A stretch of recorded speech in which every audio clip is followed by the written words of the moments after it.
अगर आपको मेरी वीडियो पसंद आ रही हैं तो मेरे चैनल को सब्सक्राइब करें और इस घंटी के निशान को दबाना मत भूलें, क्योंकि इसको दबाने से मेरी हर वीडियो सबसे पहले आप तक पहुंचेगी और ये बिल्कुल फ्री है। अस्सलाम वालेकुम, hi everyone, welcome back to my channel. तो कैसे हैं सारे मेरे प्यारे प्यारे बहन भाई और मेरे प्यारे बुजुर्ग। उम्मीद करती हूँ सब ठीक ठाक होंगे और खुश होंगे, और मैं भी बिल्कुल ठीक ठाक हूँ अल्हम्दुलिल्लाह।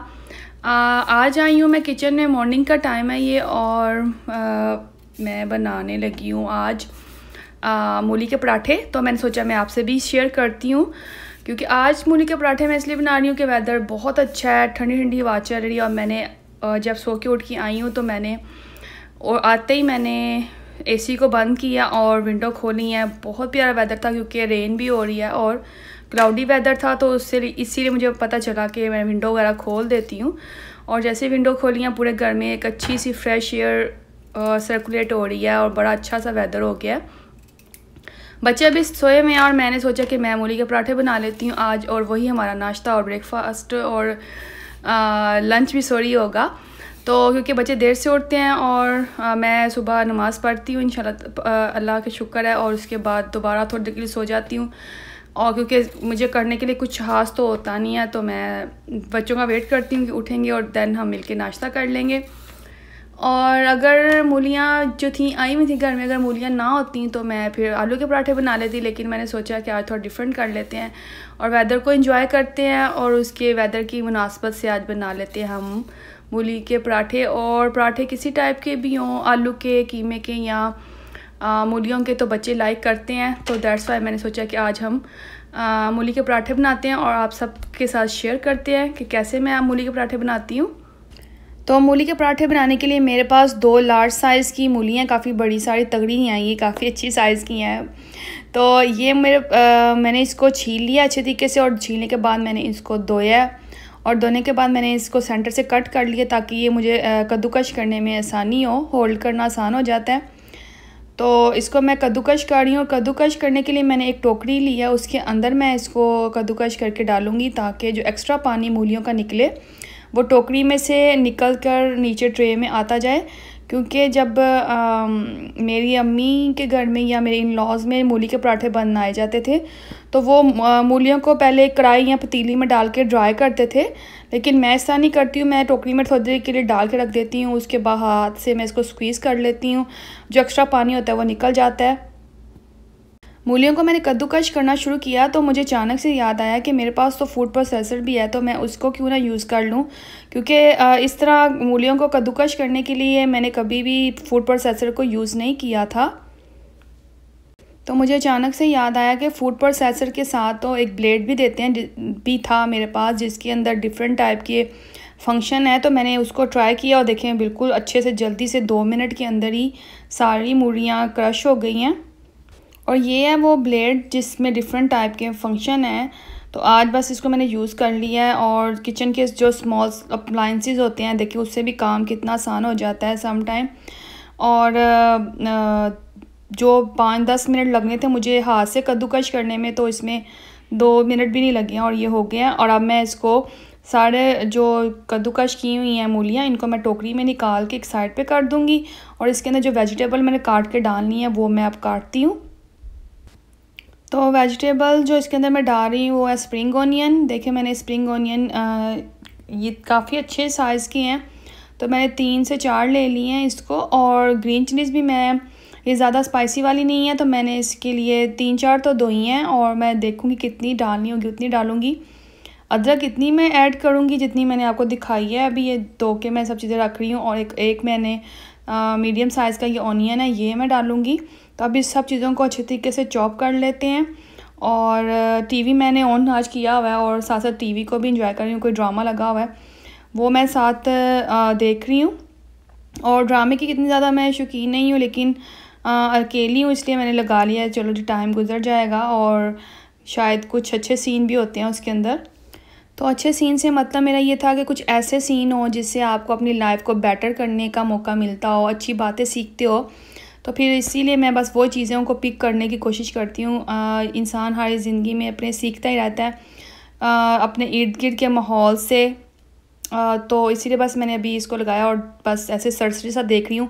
अगर कोई अच्छी बात कान में पड़ जाती है तो साथ साथ उसको भी इंजॉय कर लेती हूँ और दिमाग में रखती हूँ, क्योंकि इंसान तो कंप्लीट कोई भी नहीं है, अपने इर्द गिर्द के माहौल से ही बहुत कुछ सीखता है और समझता भी है। और इसके साथ साथ वेजिटेबल भी कट कर लेते हैं। ग्रीन स्प्रिंग ऑनियन मैंने काट लिया। अदरक देखिए मैंने सारी अच्छे से बारीक फाइनली चॉप की है। एक ऑनियन जो था मीडियम साइज़ का, वो उसको भी मैंने बारीक ऑमलेट की तरह काटा है। और अब ग्रीन चिलीज़ को भी मैं चॉप करूँगी, बहुत बारीक चॉप करूँगी। 2-3 दिन पहले एक मेरी सब्सक्राइबर थी, उन्होंने मुझे कहा कि आप इतनी देर से उठती हैं और आप नमाज़ नहीं पढ़ती। तो ऐसी कोई बात नहीं है, क्योंकि हम इंसान हैं, कोई ना कोई बात दिल में आ जाती है और आप सब का राइट भी बनता है कि आप पूछें और बात करें। तो बस बताना ये चाह रही थी कि किसी और के अगर दिल में भी ये बात आती है तो इसका ये मतलब नहीं है, इसलिए मैं ये जवाब दे रही हूँ कि जो शुक्रमदुल्ला के फ़जर की नमाज़ भी पढ़ती हूँ और बाकी सारी नमाज़ें भी कोशिश करती हूँ कि कंप्लीट पढ़ सकूँ। लेकिन ये कि फ़जर की नमाज़ के बाद मैं दोबारा सो जाती हूँ, क्योंकि कोई काम तो होता नहीं करने के लिए, क्योंकि हबी चले जाते हैं जॉब पर और उसके बाद मैं होती हूँ फ़ारग। अगर जब बच्चे स्कूल जा रहे होते हैं तो उस दौरान नहीं होता कि फिर नमाज़ पढ़ने के बाद मैं नहीं फिर सोती हूँ, और फिर ये होता है कि बच्चों के लंच बनाने में, उनको रेडी करने में फिर टाइम निकल जाता है। लेकिन आजकल क्योंकि छुट्टियाँ और तो फिर इसीलिए फिर मैं नमाज़ पढ़ती हूँ और दैन हबी जब चले जाते हैं उसके बाद फिर मैं थोड़ा सा फिर लेट जाती हूँ। अगर नींद नहीं आती तो वैसे ही फ़ोन पे या आप सबके कमेंट के जवाब देने लग पड़ती हूँ। तो इसी तरह बस फिर जब बच्चे उठते हैं दैन फिर मैं नाश्ता बनाती हूँ और फिर सारे काम करके रूटीन शुरू कर देते हैं हम लोग। और ये देखिए आ जाते हैं हम रेसिपी की तरफ। तो ये कि मूलियाँ जो थी मैंने सारी अब हाथ से निचोड़ूँगी, थोड़ा सा पानी जो था निकल आया है। टोकरी में मूलियाँ डाल के रखने से ये हुआ कि जो काफ़ी ज़्यादा पानी 15-20 मिनट में निकल आया है, और जो रह गया उसको मैं हाथ से देखें निचोड़ के तो अपने एक बोल में सारे डालती जाऊंगी। हाथ से अच्छी तरह निचोड़ रही हूँ और ये काफ़ी हद तक निकल जाता है पानी। अब सारी मूलियाँ निकाल लूँगी और इसके अंदर मैं डालूँगी वेजिटेबल और स्पाइसेस। और सारी मूलियों को मैंने अच्छे तरीके से हाथ से निचोड़ लिया है। और ग्लव्स पहन के आप इसको निचोड़ें, अगर हाथ से निचोड़ें, क्योंकि काफ़ी मैंने गलती किया कि मैंने हाथ से नहीं ग्लव्स पहन के नहीं निचोड़ा इसको, तो थोड़ी थोड़ी हाथों में ऐसे मिर्चें सी लग रही हैं अब। लेकिन ये क्या मैं हाथ अच्छी तरीके से वॉश करूँगी तो ठीक हो जाएगा। अब मैं इसके अंदर ऐड करूँगी सारी चीज़ें और साथ ही अब इसमें डालते हैं स्पाइसेस। इस मिक्सचर से तकरीबन 7-8 पराठे तैयार हो जाएंगे। तो इसमें मैं ऐड कर रही हूँ रेड चिली पाउडर, मैं ऐड कर रही हूँ 1 टीस्पून बढ़कर, क्योंकि ये अच्छी स्पाइसी मूलियों के पराठे मज़ेदार लगते हैं स्पाइसी हो तो। लेकिन अगर आप माइल्ड रखना चाहते तो अपनी मर्ज़ी के मुताबिक रेड चिली पाउडर ऐड कर लें। लेकिन मैंने इसमें 1 टीस्पून बढ़कर ऐड किया है। और सूखा धनिया पाउडर भी मैंने 1 टेबल स्पून डाला है। नमक इसमें मैं अभी ऐड नहीं करूँगी, नमक सबसे एंड पे ऐड करूँगी मैं। अब इसके अंदर मैं ऐड कर रही हूँ ज़ीरा, और जो ज़ीरा वो भी मैंने 1 टेबल स्पून ऐड किया है। गरम मसाला पाउडर मैं इसमें ऐड कर रही हूँ 1 टेबल स्पून भरकर। और अब इसके अंदर मैं ऐड कर दूँगी नमक। नमक जब का ये है कि जब आप पराठे बनाना शुरू करें तब उस वक्त नमक ऐड करें, क्योंकि मैं अब बस मिक्सचर मिक्स करने के बाद पराठे बनाना शुरू कर दूँगी, तो इसीलिए मैंने नमक ऐड किया है। और नमक जब आप पराठा बनाना शुरू करें तो उस वक्त ऐड करें, क्योंकि अगर आपने इसको फ्रिज में रख देना है तो फिर आप नमक ऐड करके ना रखें, क्योंकि होता क्या है कि जब अगर हम पहले से नमक ऐड करके इसमें मूलियों में डाल के रख देते हैं तो मूलियाँ जो होती हैं सारा पानी छोड़ देती हैं। सारे मिक्सचर को मैंने अच्छे से मिक्स कर लिया और नमक मिर्च मैंने टेस्ट किया बिल्कुल ठीक है। और अब इसके अंदर मैं ऐड करूँगी धनिया, फ्रेश धनिया जो ग्रीन वाला वो ऐड कर रही हूँ काफ़ी ज़्यादा सारा।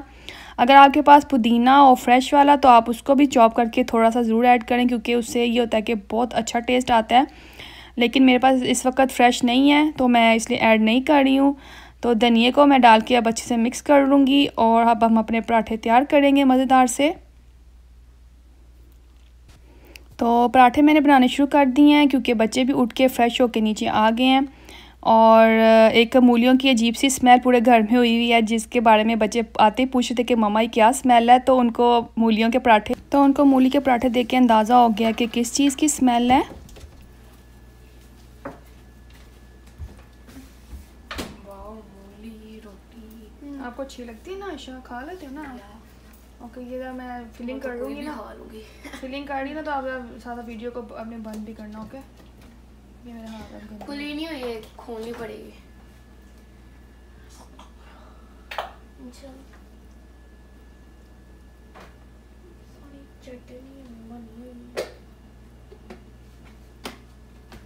तो मूली के पराठे बनाने के लिए मैंने 2 छोटे छोटे पेड़े किए हैं, उनको आपस में मैंने उनको बेल लिया और बेलने के बाद एक रोटी के ऊपर मैंने फिलिंग अच्छी तरीके से लगा दिया और दूसरी जो बेली हुई रोटी थी उसको उसके ऊपर रख के मैं किनारे उसके सारे बंद करूँगी। तो रोटी के किनारों को अच्छी तरीके से सील करने के बाद हमने उसको हाथों की मदद से थोड़ा बड़ा करना है, या बेलने की मदद से भी बड़ा कर सकती हैं। मैंने बेलने से इसको बड़ा कर लिया और इसको अब मैंने डाल दिया तवे के ऊपर। फ्लेम जो है मैंने तवे के नीचे मीडियम रखी हुई है। जब एक तरफ से रोटी अच्छे तरीके से कुक हो जाए तो उसकी साइड को बदल दूंगी मैं। और ये देखें रोटी की एक साइड पे बन गया छोटे छोटे से फूल और इसके ऊपर मैंने डाल दिया अब ऑयल। आपकी मर्ज़ी, आप ऑयल डालना चाहें या घी डालना चाहें। इसको डाल के अब मैं इसको अच्छे से प्रेस करूँगी ताकि ऑयल जो है हर तरफ रोटी को लग जाए। और इसको अब हम अच्छा सा क्रिस्पी करेंगे।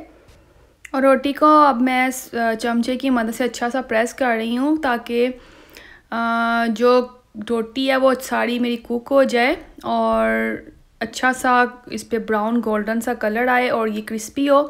एक साइड इसकी देखें अच्छे से पक गई है, मैं इसकी साइड बदल दूंगी। दूसरी तरफ से भी हम इसको अच्छा सा क्रिस्पी करेंगे और बाकी सारे पराठे मैं साथ साथ तैयार करती जाती हूँ। और मैंने सारे मूली के पराठे तैयार कर लिए हैं और अब मेरी बारी है और इसको मैं खा रही हूँ दही के साथ। बल्कि सब बच्चों ने ही दही लिया है, पराठा मूली का या आलू का और या कीमे का, तो बच्चे दही शौक़ से खाते हैं।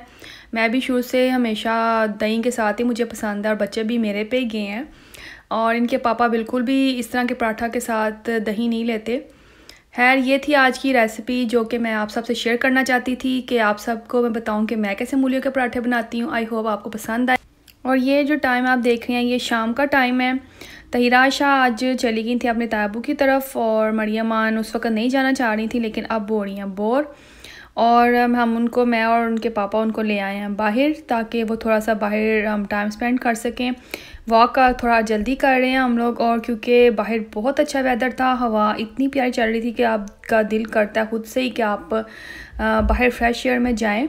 तो बस मरियम मान को थोड़ा सा बाहर जल्दी ले आए हैं कि वो प्ले कर। और बादल आए हुए हैं और ठंडी ठंडी हवा चल रही है और ये देखिए कितना खूबसूरत सा व्यू है बाहर का। मैं आपको क्लोजअप करके दिखाती हूँ।